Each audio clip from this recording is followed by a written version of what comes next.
the Sonoran Desert in the south of the United States.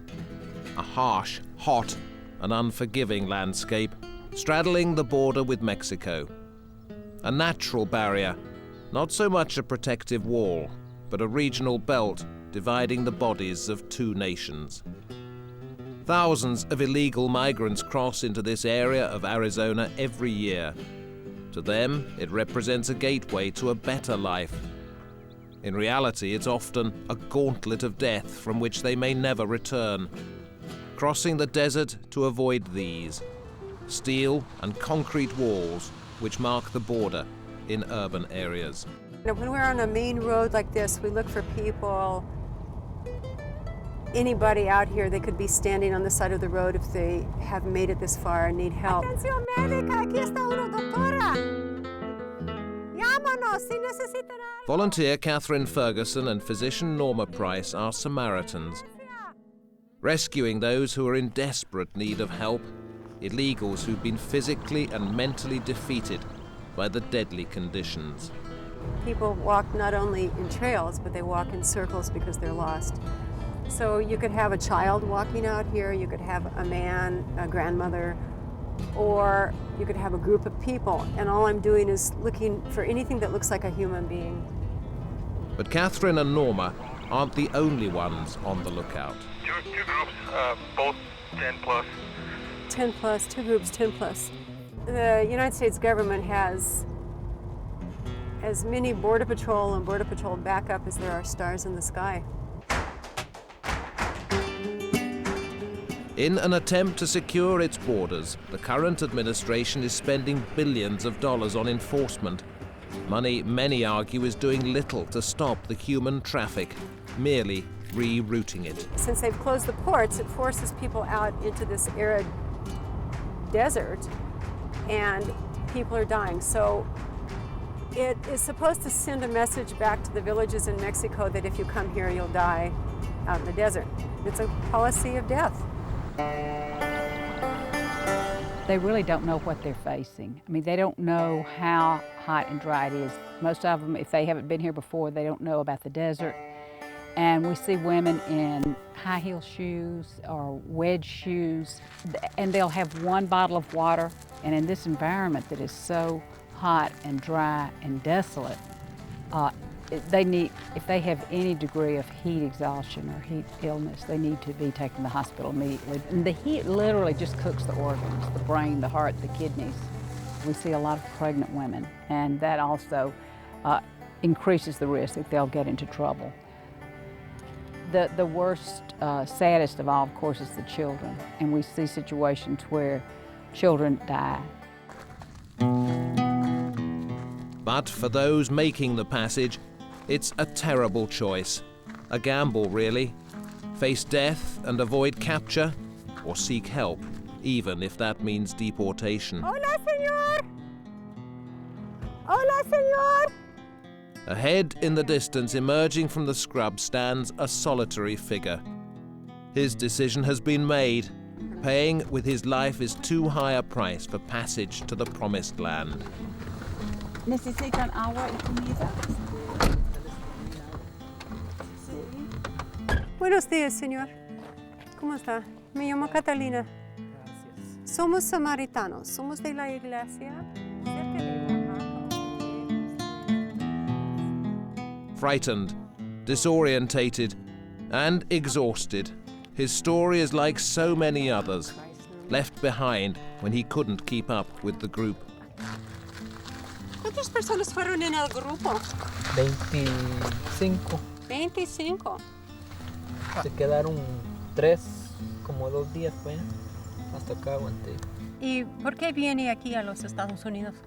Porque debo bastante dinero a mi país y quiero pagar por eso. ¿Y cuántos días está aquí solo? 5 días con hoy. Que era difícil, pero que había que probar, porque si uno no prueba nunca sabe cuál es la realidad. Como no solo te cuentan, no, ahí se pasa fácil, o ahí no se puede, entonces hay que mejor venir a probar para ver. El primer día fue bonito porque salimos de noche, solo caminó de noche, no había mucha espina. Ya el segundo día mucha espina, mucho frío, empezó a llover, bien mojado, el pantalón ya se mojó como 6, 8 veces, como ha estado lloviendo todas las noches y se moja y se vuelve a secar. Ajá, fue difícil. Esta camisa era nueva, esta ya está toda rota, vieja. Pero Dios sabe la verdad. Porque... ¿Pensó de tu familia? Mucho. ¿Y de qué? Que ya sabían que me había quedado y que saber que... The Samaritans present him with his options, but his face betrays the answer. ¿Qué es su sentido? Regresar a México. Sí. It's off of 286. US law means the Samaritans can do nothing but call the Border Patrol. Placing an illegal in their own car would mean a possible jail sentence. Anybody that gives them a ride will be arrested if they're caught. We can't do that. They could spend 5 years in prison for transporting an illegal alien and 10 years for conspiring against the United States government. With little time to collect his thoughts and belongings, he's arrested by the Border Patrol. And this is a first-hand look at the law in action. You have to stand back. Federal agent doing my job. Back off, please. I apologize for America. There are really nice Americans here. Those guys were not nice. But if the authorities appear to be taking a hard line, there's a reason for their lack of hospitality. The truth is, many who attempt to cross illegally will do so again and again until they succeed. And that means zero tolerance. Senor, my life is in danger. I prefer you shut that off on me. Okay. Because you put it on the web, okay? They have warned you.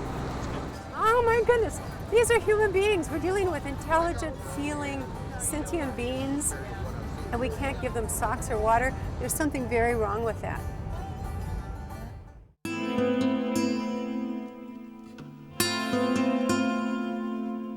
We have a schizophrenic sign at the border. We have this big sign that says, "Keep out." And at the same time, metaphorically, we have the sign that says, "Help wanted." There's a tremendous lure of jobs. We have significant sectors in the economy that need large numbers of low-skilled workers that we're not producing in the native-born population. And there are no legal channels for those workers to come in. And therefore, the only way those workers can enter in large numbers is illegally.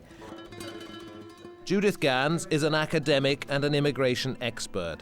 She knows the statistics speak for themselves. Since 2000, people have been entering at the rate of about 850,000 a year. There are currently an estimated 12 million people in the country illegally, and that's a huge number.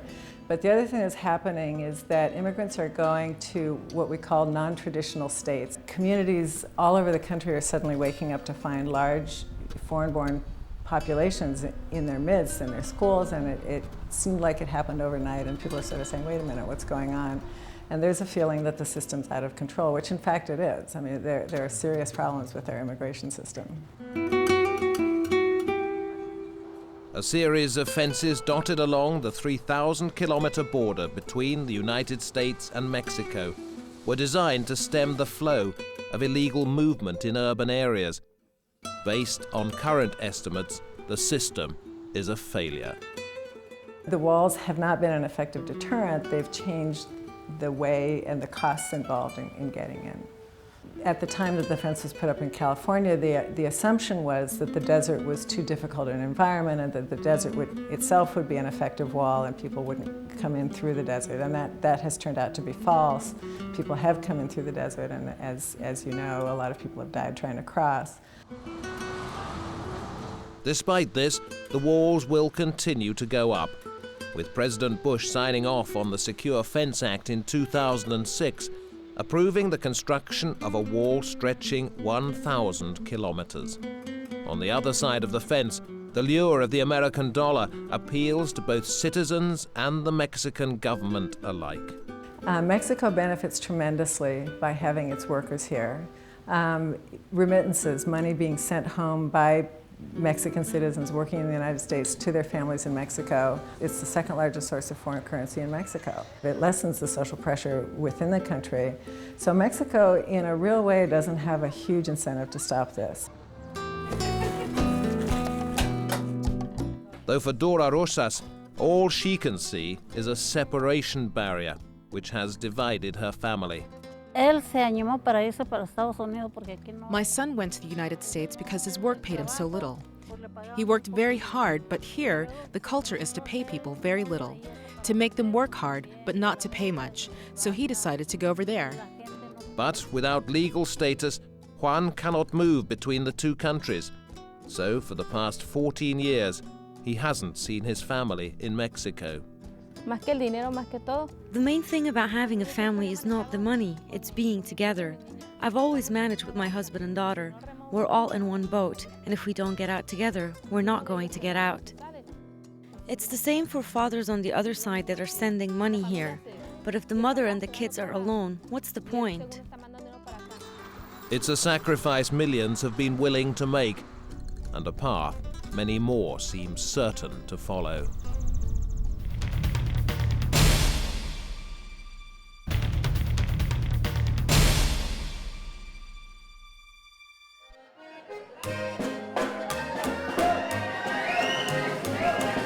Mexico, a country of more than 100 million people, but where more than 40% live below the poverty line. For so many, that poverty line ends here, at the border with the United States. On the other side stands opportunity, employment, and dreams of earning a higher wage. But standing in their way are groups such as this.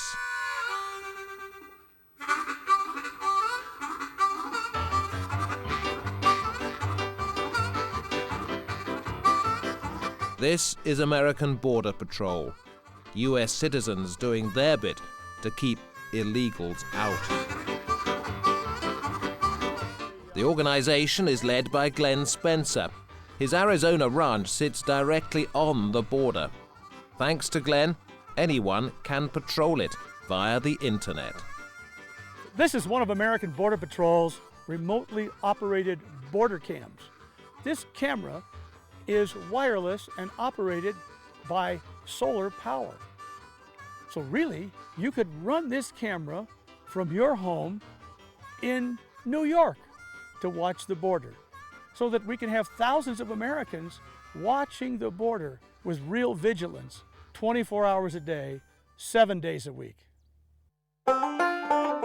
Glenn says the US government's Secure Border Initiative is a disastrous failure, and he's compiled hours of video footage to prove it. This is the most highly policed area in the country, right? And we can walk through, even in daylight, right, with a huge atomic bomb on our back. And they wouldn't know it. They could stop it if they wanted to, but they don't want to. I will bet you there are at least 60 illegal aliens holed up, moving through the river, in the washes, right now. You have to understand, this goes on for 1,500 miles of the United States border, all along here. Now, people say, well, I don't see anybody. Well, they don't want to be seen. And to make sure they are being seen, American Border Patrol is spending millions of donated dollars on surveillance equipment. This is our Border Hawk UAV.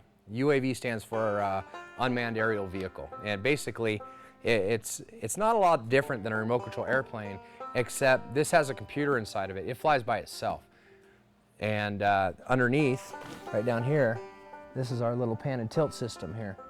This is one we designed and had built for us, and this allows us to look around 360 and interrogate a target, as it would be called, where you can look at something and stay on it as the plane's moving. A former military man, Mike King knows how to catch the enemy. So when the Federal Aviation Authority stopped him flying unmanned aircraft, he simply changed tactics. Plan B was to buy a real airplane, and so we did. We purchased a Cessna Tu-206, and but we get a lot of video that way. It's been an extremely effective tool for us to gather intelligence on what's happening on the border. Once you train your eye to see into the bushes, you start picking them out pretty easily as you fly along the border, especially on the south side as they're staging. They're aspiring illegal aliens at that point. There's a lot of it. You don't see it because they don't want to be seen, but they're everywhere.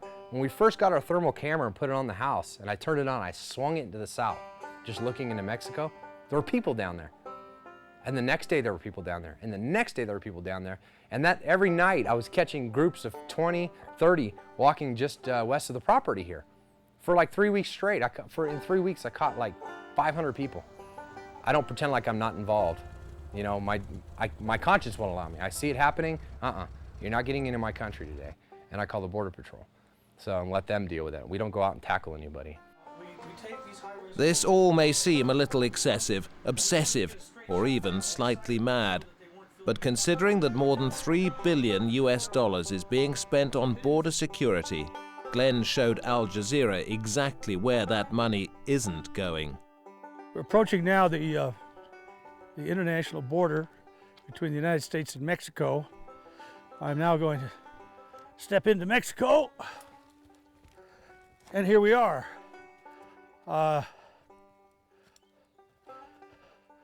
South of the border, down Mexico way. This is the first line of defense for the United States against an invasion from the rest of the world. It may stop some, but not many. Look how much money we're spending on defending the borders of Iraq. And our borders are wide open. And the government knows it. They're wide open to drugs, terrorists, and we've proven that. And they know it. But we're being sacrificed on the altar of globalism. They no longer believe in the nation state. They want to merge Mexico, the United States, and Canada together. And if a few thousand people are sacrificed in the process, that's just the price of doing business. For many who have tried to cross and failed, they rest, receive medical treatment for cuts and blisters, and then get ready to do it all again. And here in Nogales in Mexico, people smuggling is big business. I make between $1,500 and $2,000 for each person. This man is a coyote. He won't show his face because he imports goods from the United States. But it's human exportation and exploitation where the real money is. No, of course, coyotes don't feel responsible. They make the agreement here. Of course, if I'm paying to bring a woman with a child to the father, I'll try my best, because that's where I'll get my money. But you don't know what might happen on the journey. There is no guarantee. The only thing they're interested in is the money. But therein lies the irony of the situation. The legal route into the US is fraught with as many obstacles as a trek through the desert. Regardless of one's political allegiance, regardless of whether someone's an activist or a humanitarian, you can't turn away from those in need. I'll hear people say, well, I like the migrants, I just don't like the illegal migrants, or I like immigrants, just those who come in legally.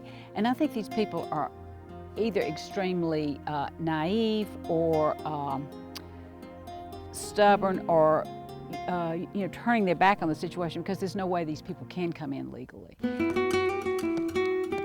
Though, as the saying goes, do good fences make good neighbors? Many would argue it's merely the symptoms that are being addressed, not the cause.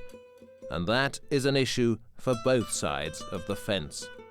I think it's shameful that a country as rich as Mexico is forcing poor people to come to another country to work. I would suggest that it is shameful that the president of Mexico calls people who go to other countries illegally to work heroes. And I think it's shameful that of both our countries that we can't get together and work out some sort of a sensible policy. Melissa Owens lives with the reality of illegal migration. This is her backyard, It stretches as far as the eye can see. Well, basically, Mexico is about 4.5 miles right over that ridge right there. This is due south. But she's seen enough of the problems and trespassers on her land. I would say we would have at least one group of 15 to 20 people at least every night. Sometimes groups of men, but sometimes women with children in their arms, waking me up. You know, they have no idea what to do, they're lost, they just need help. They've been told by their guides, their coyotes, that it's 6 miles to wherever they're going. They get up to the top of that ridge and this is the view they get. They look out across this valley. Obviously there's nothing. But within the picturesque landscape, Melissa's ranch resembles a fortified compound, enclosed by razor wire to keep her safe and intruders out. I had some men, I don't know how many it was, attempt to break in my house while I was here, and they were actually kicking in the door. And I was here by myself, and it was not a good experience. I think I'm pretty tough, but I don't particularly want to have that happen again. Alone in such a remote environment, Melissa is prepared to defend herself and her property. When I work away from the house, I wear a small handgun, and I have it on my belt almost all the time. I wear it for protection. I hope to God I never have to use this gun. I don't like having to wear it. It doesn't make me feel powerful or important. But on the other hand, if I am ever in a really bad situation, I want to be able to defend myself.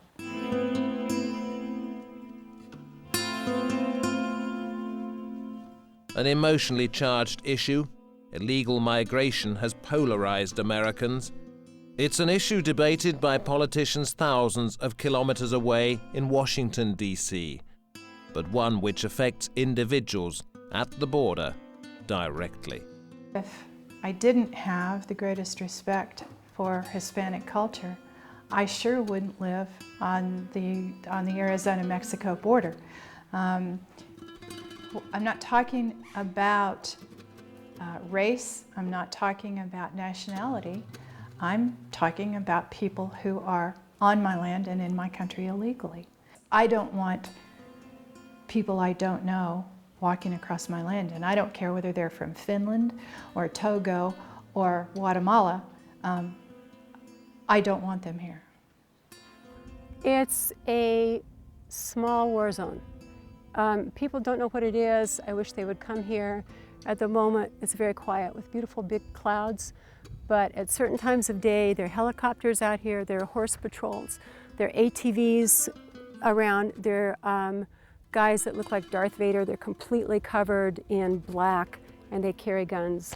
And they're out here looking for people like the man we met today. It's another way to instill fear in Americans.